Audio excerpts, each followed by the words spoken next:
core of spiritual practice, most spiritual practices that are effective in any event, what's really happening is that we're simply relaxing into something that's already there. And that something is an absolute aquifer, a reservoir of silence and love. And every time we make an incursion into that, every time we relax and even touch it, even just for a few split seconds, we'll say, each one of those immersions has a tendency of moving that closer to the surface of experience. Or said in another way, the surface of experience deepens.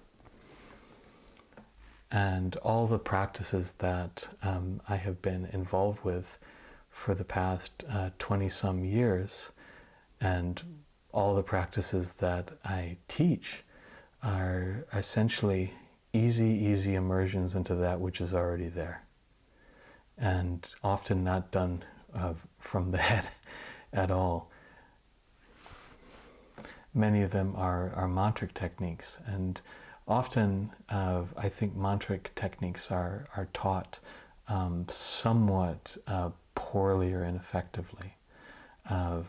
A mantra technique should be introduced as if it's like a song on the breeze that we simply direct ever so gently into our mind space, and then thus has the effect of enchanting the mind and attracting it and guiding it down into the source of the mantra, which is silence, which is the silence love field, the source of all things. And when we use a mantra technique in that way, in an effortless way, in a gentle way, the effects from it are so much larger than when we try to use them in some kind of a very forceful way, in a way where we're trying to somehow get rid of the thoughts or defeat the monkey mind.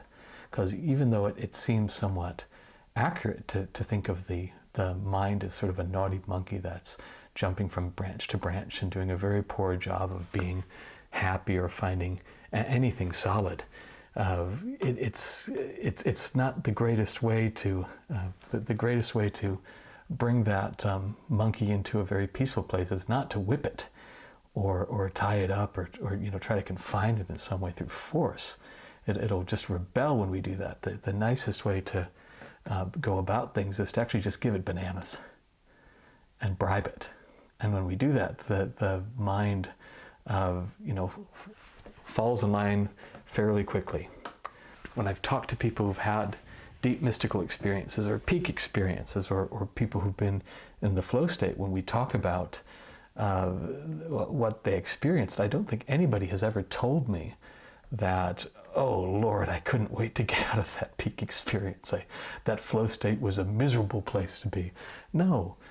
So all we have to do is just very gently coax the monkey into things that it likes. And I have to say that it absolutely loves mantric techniques.